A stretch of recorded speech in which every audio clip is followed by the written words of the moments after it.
Hello, and welcome to another episode of Technology and the Arts. My name is Brian Kelly, And I'm John Lemesney. and together we are going to explore the connections between technology and art. And tonight we'll be focusing on art as community service, how libraries, co-teaching, and co-working opportunities, and public events such as the massively popular Art All Night here in Trenton, New Jersey, uses art and technology to bring communities together. But before we get to that, John, it's good to see you again. How you doing? Doing great, Brian. Thanks for asking. So I wanted to talk about some of the things that were going on right now. Tomorrow, in fact, I'm co-presenting and making on the idea of making and open technologies in libraries tomorrow in Cherry Hill for an organization called NJLA, the New Jersey Library Association. Currently, I'm working with libraries, businesses, and schools in the area to migrate from other messaging solutions such as Microsoft and related solutions to Google Apps for work and education. I continue to work with great clients like Sustainable Princeton, Sustainable Lawrence, and Griggstown Farm, all in the central Jersey area, to integrate technology into the work that they do.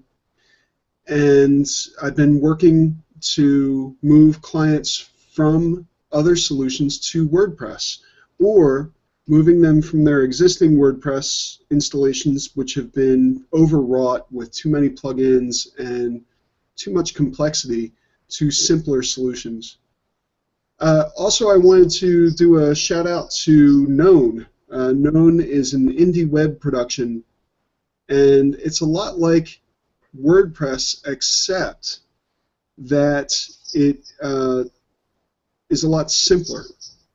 And it's also open source in the sense that you can go and get the code and download it, but it's also like WordPress in that you have a built-in publishing option that they host.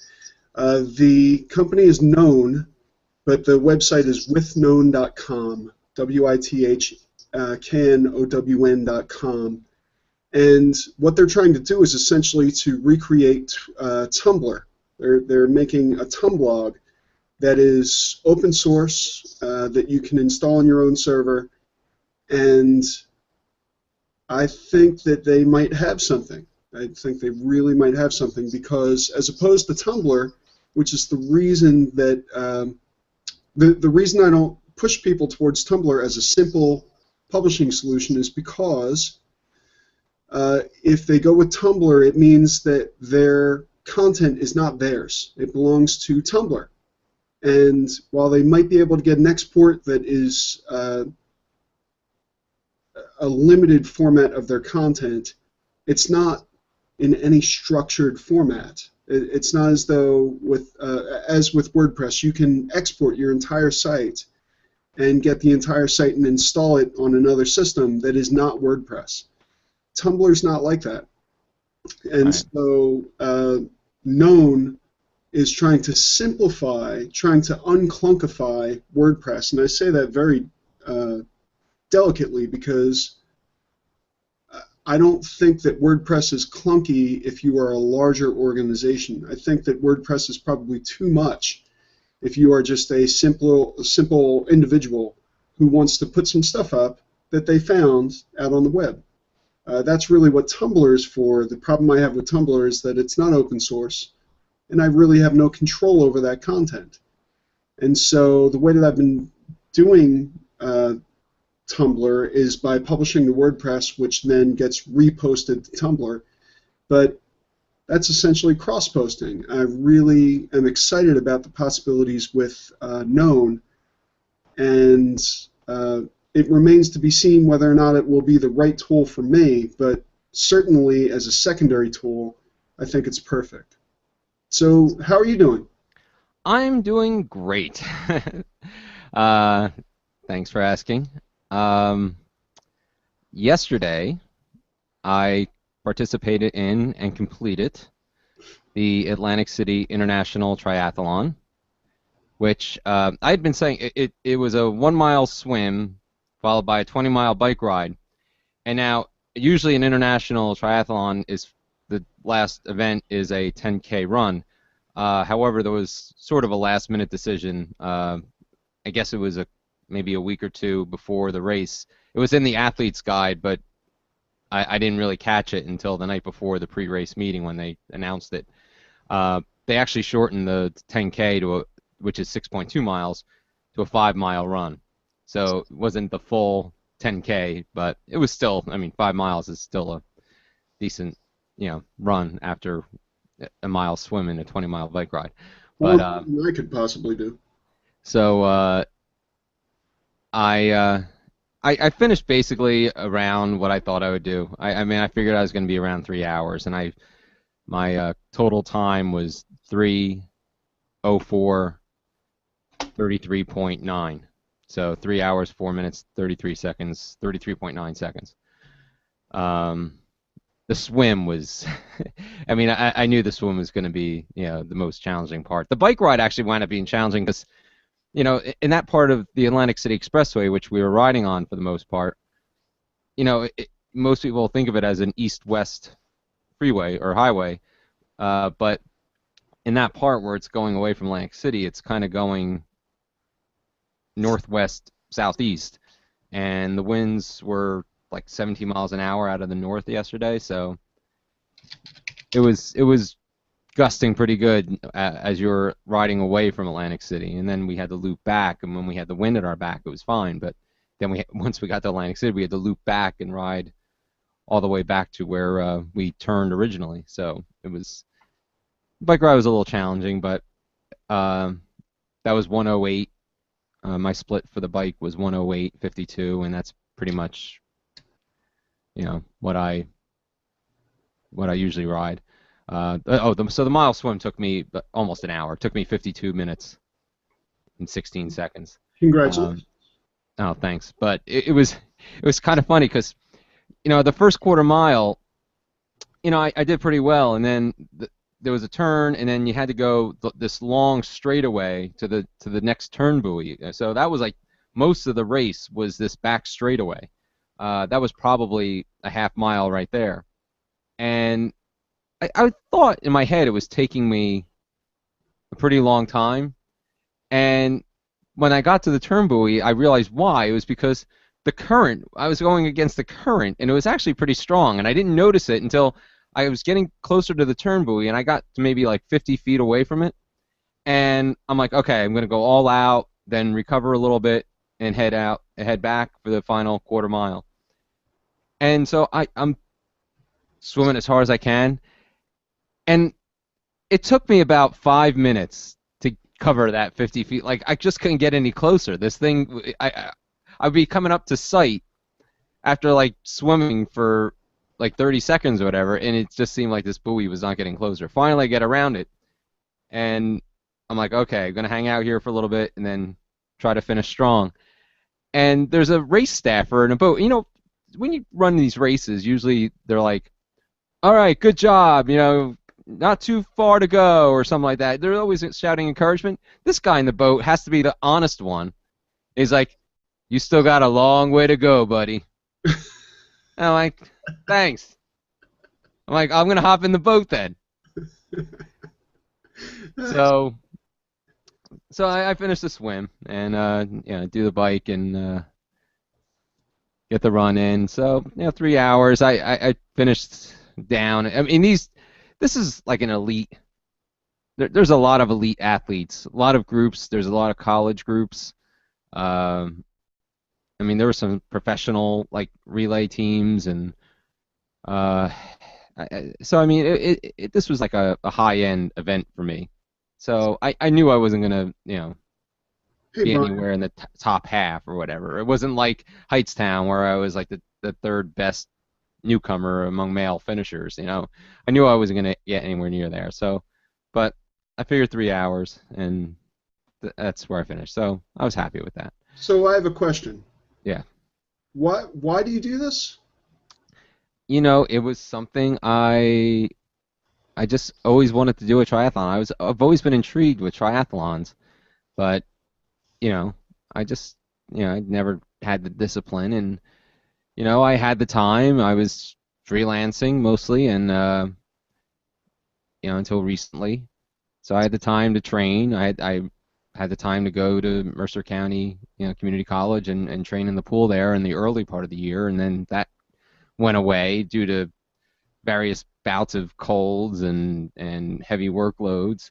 Um, so I just figured, this year is going to be it, and I knew we were going to try to have another kid next year, so I figured this was my year. Graham was a little bit older, where it was a little more manageable, and just decided to do all these events this year. So that's why I did the Broad Street Run. That's why I signed up for the half marathon, the Trenton Half Marathon in November, which is my next big event. Although there's a minor one I just want to talk about briefly before I talk about it in depth later for another reason. But and so I had only signed up for the Atlantic City International Triathlon, but then I decided to do the Heightstown one as kind of like a warm up and to get me. Because if I had gone into Atlantic City, if I had gone yesterday eh, without doing the Heightstown Triathlon, I probably would have freaked out. I probably would have never finished the swim. I probably would have dropped out because, at least I knew what I was getting into. So I'm glad I did that. People were telling me you should do a sprint first. Should do a sprint first, and I'm like, well, I don't. And then, I came across the Heightstown one, and I was like, okay, I'm gonna do it. So I'm glad I did that because yesterday would have been a disaster. But so anyway, before the Trenton Half Marathon in November, I'm doing a 5K tune-up run in early October. That's sort of connected to what we're going to be talking about later. It's the WXPN the WXPN Musicians on Call Benefit 5K at Penn Park, just outside the XPN Studios and World Cafe Live, and that's on October 5th. And briefly, because I'm going to be talking about it a little bit later, Musicians on Call is a program. It's actually, I think, run out of New York, but XPN has a partnership with the main office in New York. It's a program that brings local musicians to hospitals throughout the Delaware Valley to provide live and recorded music to the bedsides of thousands of patients each year. So you can go to xpn.org for more information about the 5K and Musicians on Call, which, again, I'll talk about more later. So, but unless there's anything else, I guess it's time to dive into our main topic for this episode, and that's technology and art as part of community service programs. A look at how it brings communities together in a variety of ways. John and I are big fans of Art All Night in Trenton, which takes place every June, right? That's right, June. And so that's one of the many things we're going to discuss. But John, I mean, you're kind of in the trenches in this because you do your public speaking and you work with libraries and other groups. So why don't you start us out here? So the prospect of talking about art, technology and art as community service, I thought that we ought to flip it just a little bit. I really think that we should be thinking about community service as art with technology, and sort of thinking about the way that technology can enable community service, and it can be artistic in its nature. In other words, the ways in which a community or culture could use technology in order to come together. And we may be able to expand on that.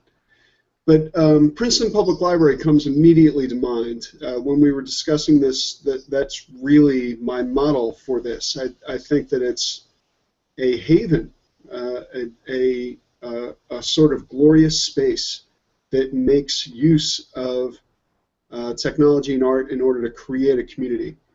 And for example, they have rotating art shows, of which I was a part at one point through the Princeton Arts Council, I believe. And they also have co-working and collaboration spaces that I use almost every week. If I have a meeting with somebody and they are familiar with Princeton in any way, the first thing that I will suggest is that we meet in Princeton Public Library, because more often than not, they will have a space available where we can go and do that work. as opposed to them coming to my space here in Plainsboro, which is not Princeton, and can add an additional uh, complication to somebody who wants to work with me. I can very easily go to Princeton Public Library, get a space, it has strong Wi-Fi, I can sit down there with my laptop and basically do anything that I could do here. So that library provides a space and an environment and a culture in which I feel like I can get work done with other people. The other thing is the technology training opportunities that are available for students. Is your eye okay? It's okay. So there are these technology training opportunities, and people come for free, and they learn about Evernote, and they learn about Arduino, and they learn about Raspberry Pi, and they learn about Inkscape, and they learn about Google Apps, and they learn about browsers, and they learn what's better, iOS or Android. Yeah, a long time ago. I don't think that I would participate in that again. But there are lots of opportunities for people in that community to broaden their horizons in terms of technology. And for me, as a technology consultant, it's a grand opportunity because I get to meet with people who have a need, who have an interest in what it is that I'm talking about. And more often than not, it ends up with a relationship, a client relationship or a colleague relationship where I am seen as somebody who can reach out to that person or that they can reach out to me, and we can have an exchange about how to get work done using technology. And there's a lot of art in that. The other thing I wanted to mention was if we were to use WordPress with an extension called BuddyPress, we'd be able to build a social networking community that would rival Facebook, except that it would be about some particular topic as opposed to about nothing in general, right? If we think about Seinfeld being a show about nothing, Facebook is a social network about nothing, right? It's about nothing and everything. And you could take a portion of that out of Facebook and lay it in WordPress with BuddyPress and have a beautiful, protected social network in which you could have an exchange with people and build upon that community using this platform. Another example is in universities. We have learning management systems. In Ryder, at the time that you and I were there, we had Blackboard, and now they've gone to Canvas, as have many other schools.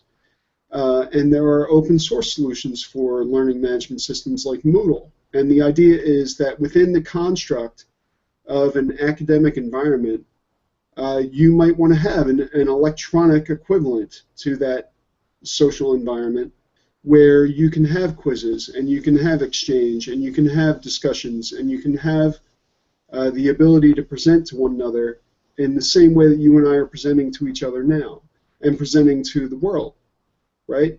Mm-hmm. And instead of having to cobble all that together into a solution of our own, we can rely on learning management systems in order to do that.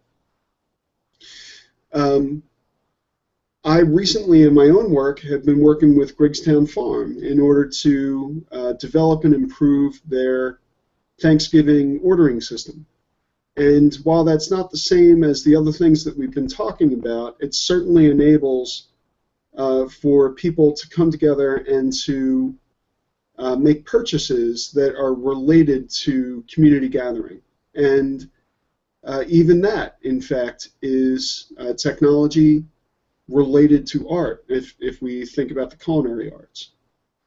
And finally, I wanted to talk about Reddit and their famous AMA program, their AMA feature, which is Ask Me Anything. And they have celebrities come in and meet with people who love those celebrities and have an opportunity for exchange.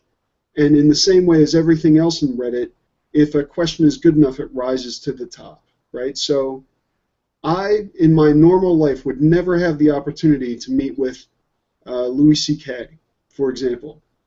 But through something like Reddit's AMA, if Louis decides to come on and have a conversation with his fans, if I ask a good enough question, that question could be handed to him, and he would be able to answer that. And as a result, it gives me an opportunity, it gives me an in through technology that I would never likely have in the real world. So lots of opportunities in the integration of technology and arts in order to build a community. And those are just some examples. How about you? Well, I mean, I guess both of us can talk about this, but I mean, we've talked about art all night, almost probably every episode of technology in the arts, even though it's only a 24-hour event every year. But just for background, art all night is basically a 24-hour art exhibition, basically, that's takes place in an old machine shop, right? At Yep, the old it's the place where Rolling Wire Works in Trenton, Brooklyn where Wire, the wire was made for the Brooklyn Bridge Brooklyn Bridge. Yep, and some other famous bridges. yep. So it's a bunch of volunteers get together every year, and people are asked to submit art, and it's a community thing. It's not, I mean, there are professional artists that submit art, but anyone in the community, in the area, can submit works of art, even kids, or just, as they say, refrigerator art. Um, there's no judgment, and it's a really great time. And you have musicians. There's like 3 different stages for music, and there's also a technology aspect in the film festival, which has been added in the last couple of years. And this year they had the what was it, the silent disco or silent DJ That's right, thing, where where everybody. they had the wireless headphones, the headsets that were given out, and there were DJs spinning, but nobody could hear, but the music was being transmitted wirelessly to these headphones, and so you would go into this dark room and people were just getting down, and you couldn't hear anything. So it was pretty funny, but that was a really cool um, you know technology influenced art project there, and they've and they have the dueling mural. I mean, that's not really technology, but you have the dueling artists with the murals outside. So I'll put a link to our the show we did with Joe Kuzemka. Well, the technology part of it, I think, is the recording of it. The fact that everybody is taking snapshots of Yeah, dueling artists, for example, and and video, and yep, uh, and those murals are used. They're incorporated into artworks. The monster, is it the Monsters Ball? yep, Is that what they're used for? yep. So yeah, so it's in Art All Night is a product more or less of artworks. It's kind of its own thing, but um, Artworks in Trenton kind of gave birth to it, I guess, in some way, but it's kind of been handed off.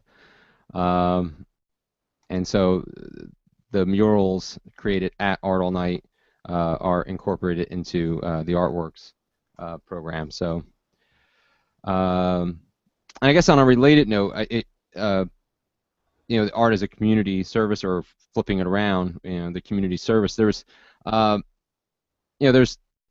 community art projects, interactive projects that happen all the time. I think one of our early episodes of Technology in the Arts, when we were in our really raw podcasting days, there was the building it was somewhere in Europe, Switzerland or Sweden, I can't remember,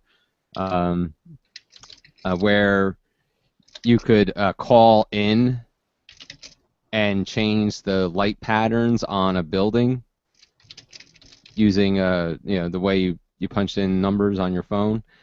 And then there was a 2012, in the fall of 2012, there was a similar project where uh, you would speak into an app, a mobile app, and if you were in the vicinity of the Ben Franklin Parkway in Philadelphia, and that would whatever the sounds that you would produce would create these different light sculptures, as they called it, in the sky above the parkway.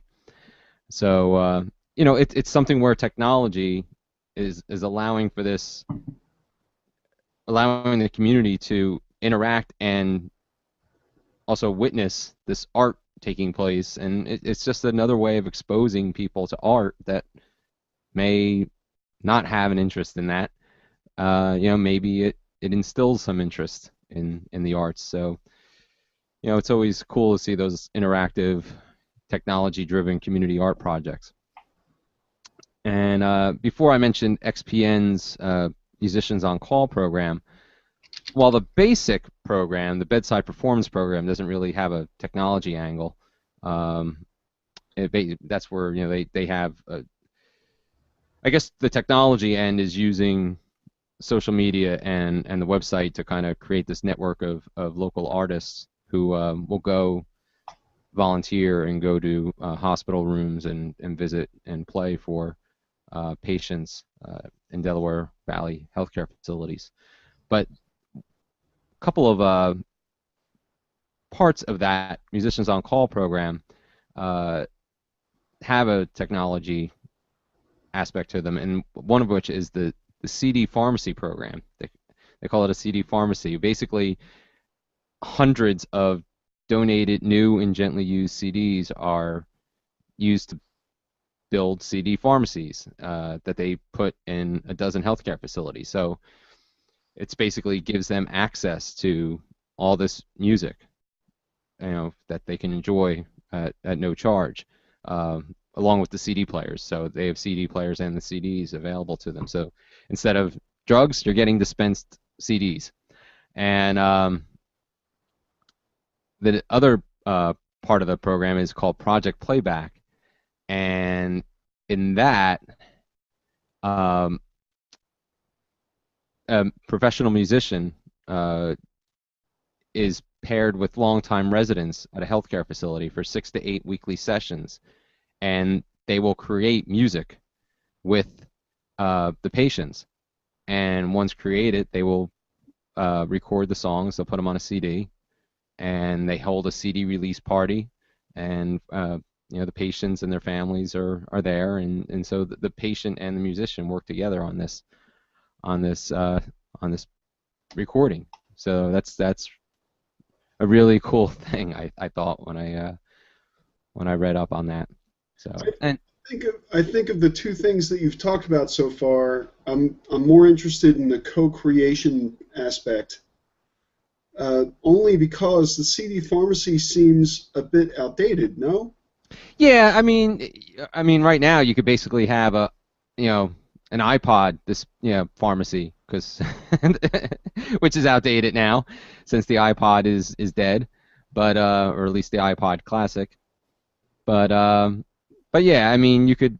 Well, not even that. I mean, with the streaming services that we have, couldn't it be that you could have 5 concurrent user accounts per hospital at $8 a month that have an entire incredible catalog of music that would be listenable in concurrence, right? So I have my own account, and so I would listen to that if I was sitting in a hospital room. But if I didn't have that account, wouldn't it be interesting for me to have access to a catalog of 40,000 or 100,000 or a million songs? Yeah, but I mean, even that subscription fee might be, with the number of patients involved. I mean, if Yeah, but staying in a hospital, you would think, I don't know, that they would be able to afford $8 in a month to cover as many patients as they have for perpetuity. Oh, I'm sure it's a legacy program, but I mean, it is nice the music is available to them. Yeah, I mean, and then there's Pandora. I suppose at some point it'll be brought into the future.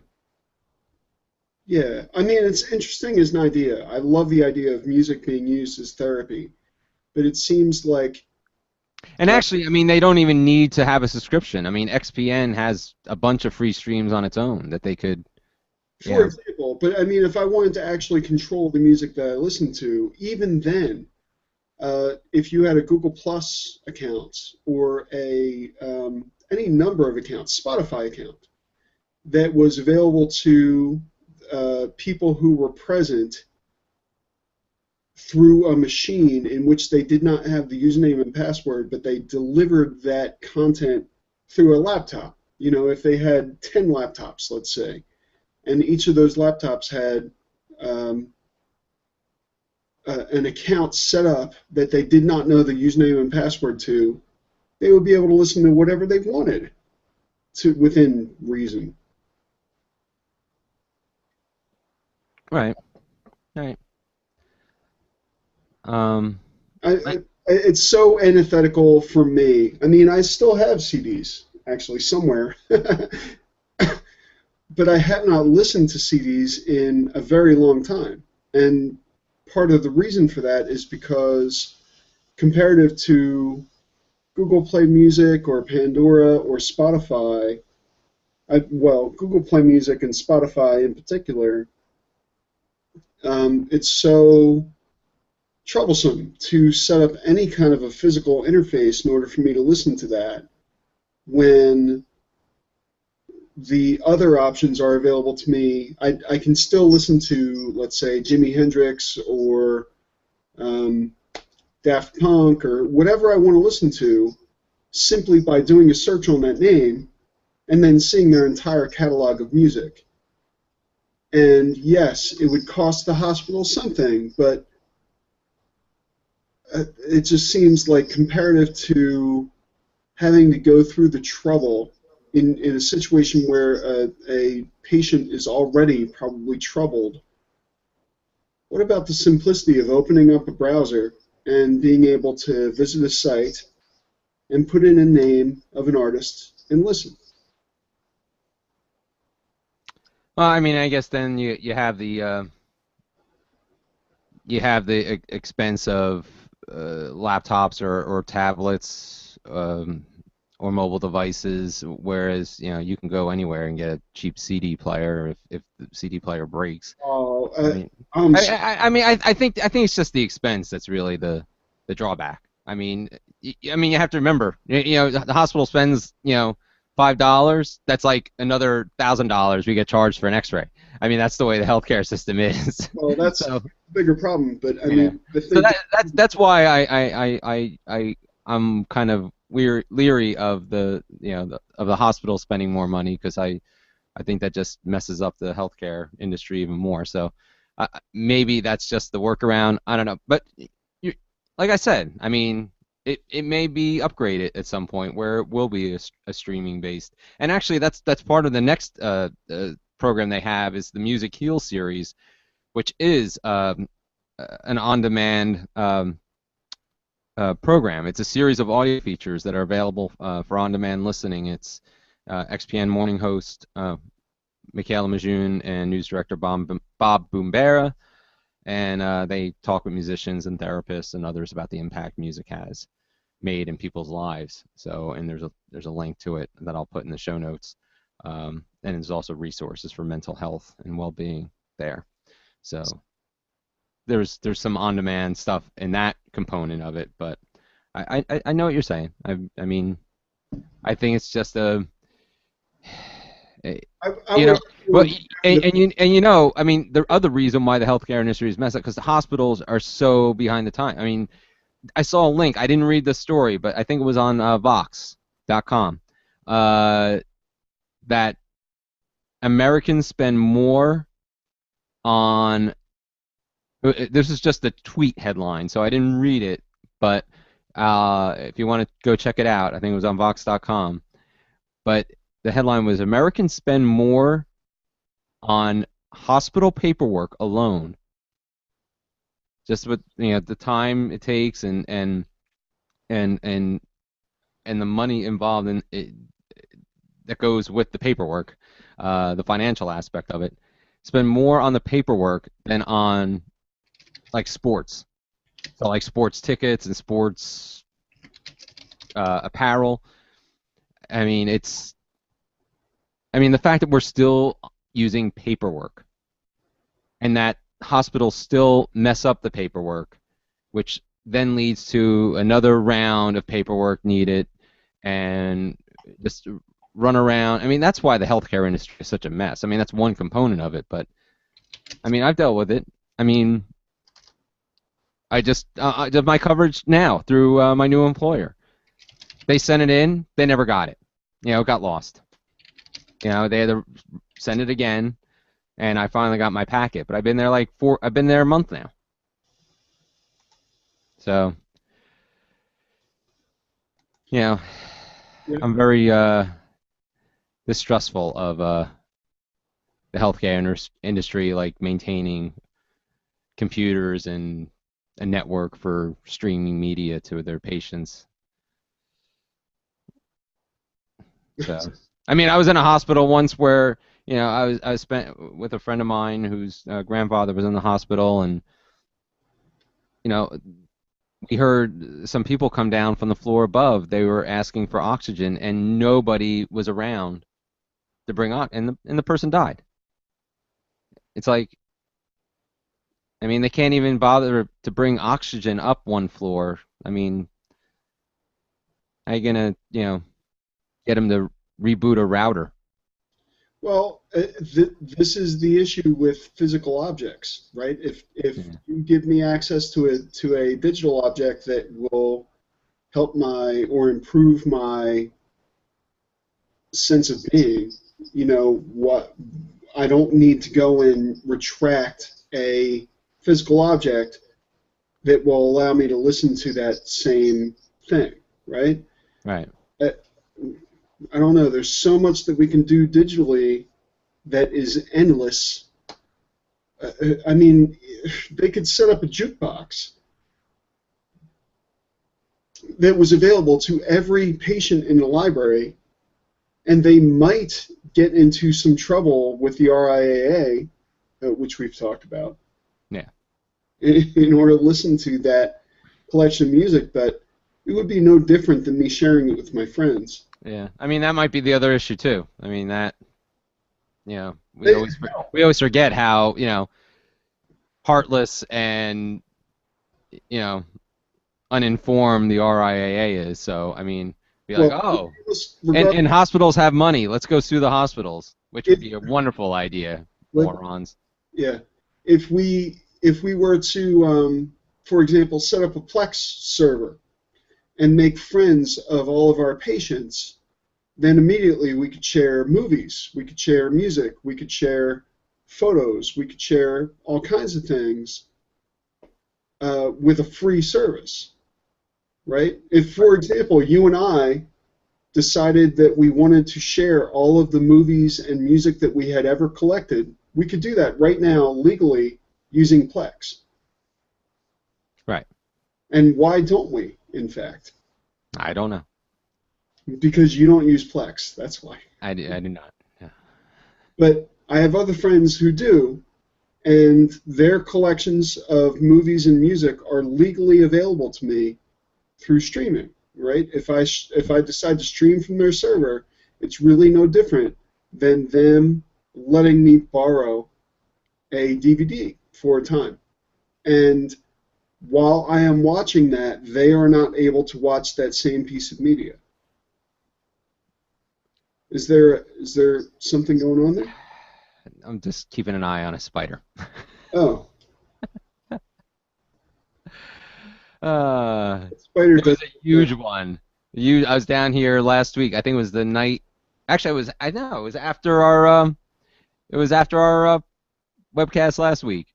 I was still down here getting the links together and editing, And this, I mean, it was so big. It was crazy big. So big. Like How big was it? the legs were so like I could see like it was walking off the like I could see space between the ground and the underbelly of the spider, and it was across the room. Like it had the legs were so long and so strong that it could lift itself off the floor, and it was scurrying at a rapid pace. So this one's kind of just like hanging out in its web in the corner, which I didn't notice until after we started. So I definitely knew something was distracting you. yeah, so. All right. There was one other thing I would talk. It wasn't really a technology thing, but XPN also partners with the Mural Arts program starting in 2004, and they they basically like hooked up with different groups, and uh, they did a mural series based on that was influenced by the sounds of Philadelphia. So there was like a connection between actual like visual arts and music, and these murals are still around. I think the last one was done in 2009, but they're still floating around Philadelphia, or at least on sides of buildings you can still see them. So another community arts program. But I mean, is there anything else you'd like to talk about tonight? Um, I don't know. I'm interested about this idea of holding on to the old method in order to meet a new need. And so, while I'm excited about the idea, I think that work can be done. I say this because this is the work that I do, right? If Yeah, someone comes I to me, understand. I understand that. I totally understand it, and I agree that there are I'll, better ways to approach it now. I'll give you an example. I just don't know if hospitals are. It doesn't matter who it is. Yeah. I'll give you an example, though. I recently sat down with a client who I ended up not working with um, because she wanted some design done for web design and graphic design done for an album launch. And the album launch was music that she had created and recorded, and she was very excited about, and I was excited about too for her. Um, but the way that we started the conversation was that she had decided to spend half of her budget on pressing the CDs. And I said, why? And she said, what do you mean? And I said, well, most people don't buy their music through physical media anymore. Why are you spending all that money on physical media when you could probably make more money and we could benefit more if you were just streaming, or if you were using iTunes Music Store, or Google Play Music, or whatever it is that you wanted to do, Amazon Music. I mean, It, it's my understanding is that CD Baby basically gives you all those options. You get. I think there's the download aspect, and I think if you can buy a physical CD, you right, just have to keep sending them more as they run out of stock. but this was And then they also, I think there's also a TuneCast option which allows it to go to Amazon and iTunes let me Store. ask And you a question, honestly, because maybe I'm naive. When was the last time you bought a CD? I mean, the only time I buy a CD is when I'm at Princeton Record Exchange. And when was the last time you were at Princeton Record Exchange? Which, by the way, Mm, is there not as a CD store per se, but really as a vinyl store. yes, I know, but my stuff isn't really usually on vinyl. So I'm trying to find these. Your stuff is usually on iTunes. Your stuff is No, usually. no, no. There's a lot of stuff that I love from the '80s that's out of print. That's not available on iTunes. A lot. That's odd to me. I mean, I'm trying to think off the top of my head. I mean, at one point I had a list. There is a producer and a music company out there who is making content only available through CD and not through streaming or licensed electronic delivery methods? Well, no. I mean, the music's not available in any format. It's not available on CD or on iTunes or Amazon. It's just not there. It's just What is the out of most print. likely? What is the most likely streaming, or what is the most likely delivery method that they would choose if they were going to choose to reissue that content? Oh, it would be digital. Yeah. Well, this woman was making a brand new album, and she was trying to convince me that CDs were the way to go because she was going to be at shows and she wanted to be able to hand something out to people. And that's all well and good, but you're basically going to be, you're lucky if you get rid of 10 of those at a show. Not only that, but she could have used a USB key, or she could have used a URL, a special URL. Or you could have just had buzz cards done with like a download code. Exactly right.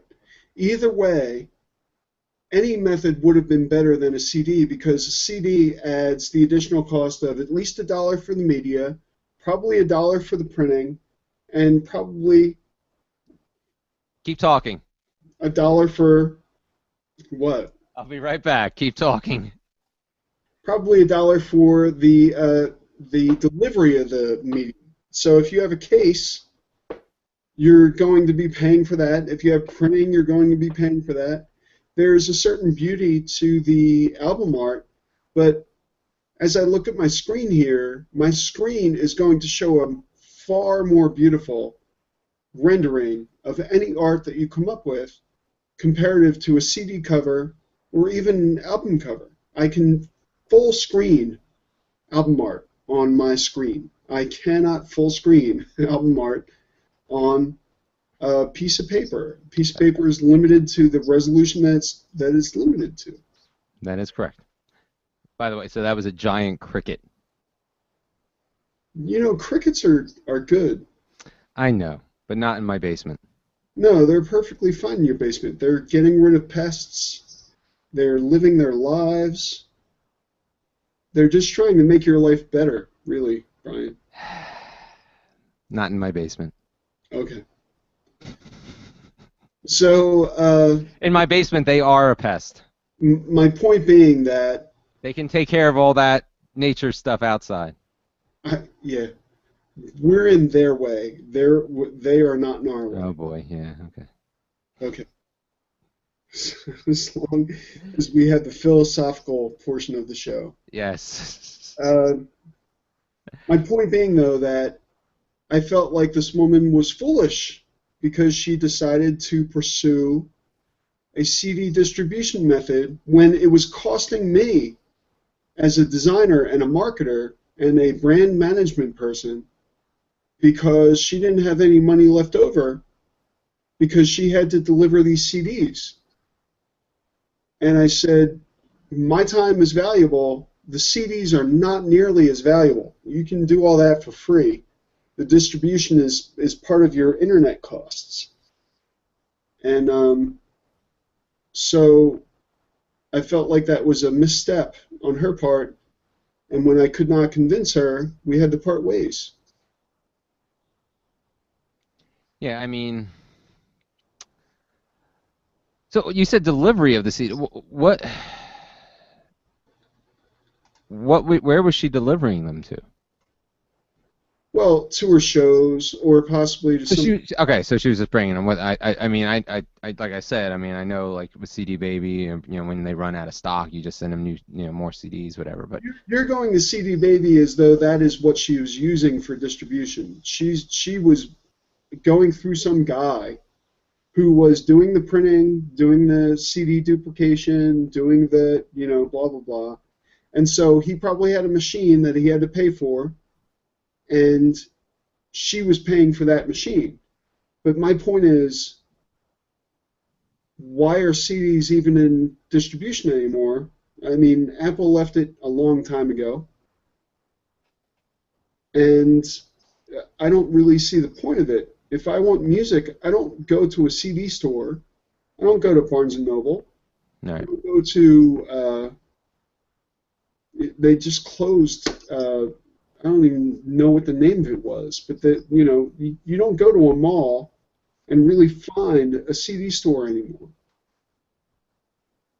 Yep. Yep. You're right.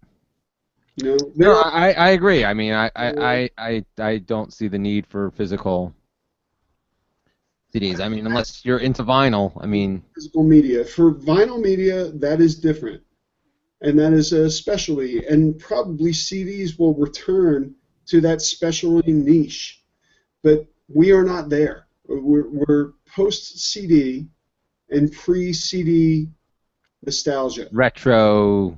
Right. Yeah. When CDs are retro, then all of a sudden Retro hip. stores will pop up that are distributing CDs as uniquity items.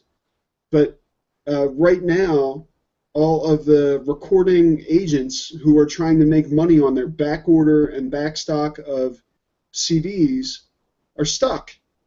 And so they still offer these things through Walmart and Target and whatever. You can go into those stores and you can see those sections. But in fact, I don't even think there is a CD section in Target anymore. I, I think there is. Oh, actually, that was a uh, again mentioning 99% Invisible, which I haven't talked about yet. This is the first reference, but there was actually a cool episode not too long ago where they talked about it was an REM CD. I'm trying to remember which one it was, but back when CDs came packaged in the long box. Yeah. Remember the long box? Yep. And the record industry, in one of many missteps they've taken over the years, was like all on board with these long boxes because they could fit, in the same space. Basically, you can put two CDs in the space of one album, and you could still fit them in the spaces in the old record stores that we just said were obsolete now. But back then, they were like, "Oh, this is going to save the music industry." The There's a long new box, record. the packaging, this There, simple packaging was going to save the industry. That's what the record industry really thought. There was an op-ed printed about this, about how the long box was like this miracle thing. there are needs for record stores, but they are not the same needs as ascribed to by the record industry. That they are retro, uniquity, nostalgia industry. It is a valid industry, but it's not. You can't have 10 of them on a city block. It's not like a Starbucks. Oh, well, here's the thing that was interesting about it.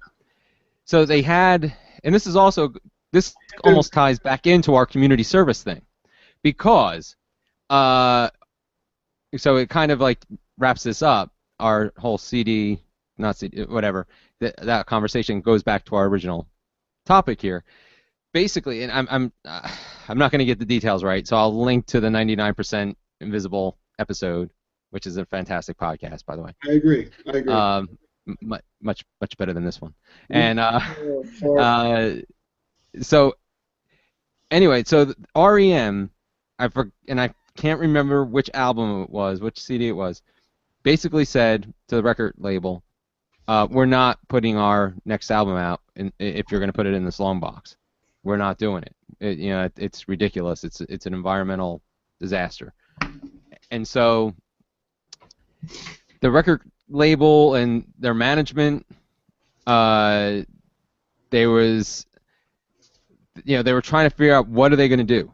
How are they going to make REM happy and get the CD out and still keep it in the long box, even though behind the scenes they were trying to figure out how to get rid of the long box because they figured this was going to start being a problem.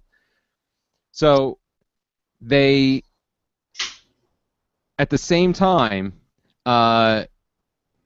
somebody approached the record industry guy who was trying to figure out this whole REM issue about the motor voter bill, where you would register your motor vehicle, and you could register to vote at the same time.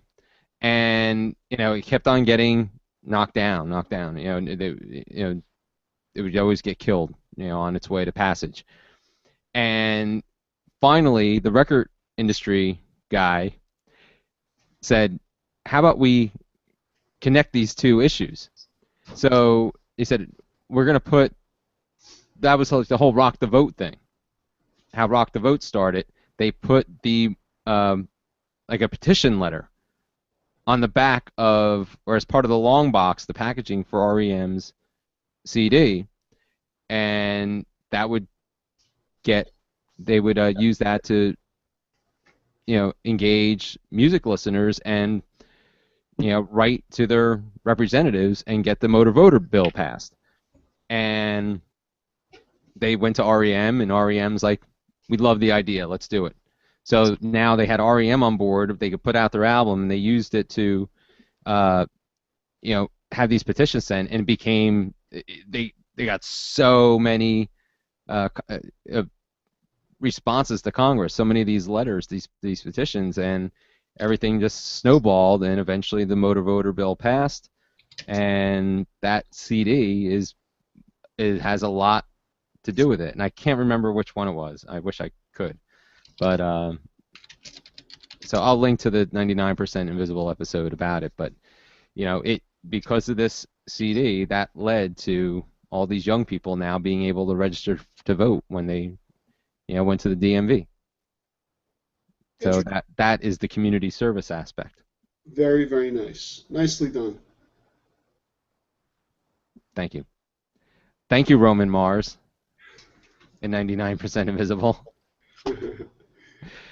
I have to get caught up. I think I missed like 3 or 4 It's a Thing podcasts too that I haven't gotten caught up on. I think I caught all of them, but I'm looking forward to the next season. I hope they continue it. Yeah. So. All right. Anything else? Nope. All right. Well, that concludes this episode of Technology in the Arts. Thank you for joining us. Next Monday night, we'll be back to talk about technology as a creative influence, how the need for features and creative applications influence community development, as well as how technology can directly inspire creation of artistic works. In the meantime, you can stay up to date on the latest happening with the show by visiting technologyinthearts.com, liking our Facebook page, visiting us on Google+, following us on Twitter at tech_arts. You can subscribe to our YouTube channel and search for us via your favorite podcatcher. We suggest iTunes, Pocket Casts, or Stitcher. And always remember to go to lemastny.com for your personal or organizational technology and design needs. Was that good enough for you? Very good. Okay. Until next time, for Technology in the Arts, this is Brian Kelly. And this is John Lemastny. Take care.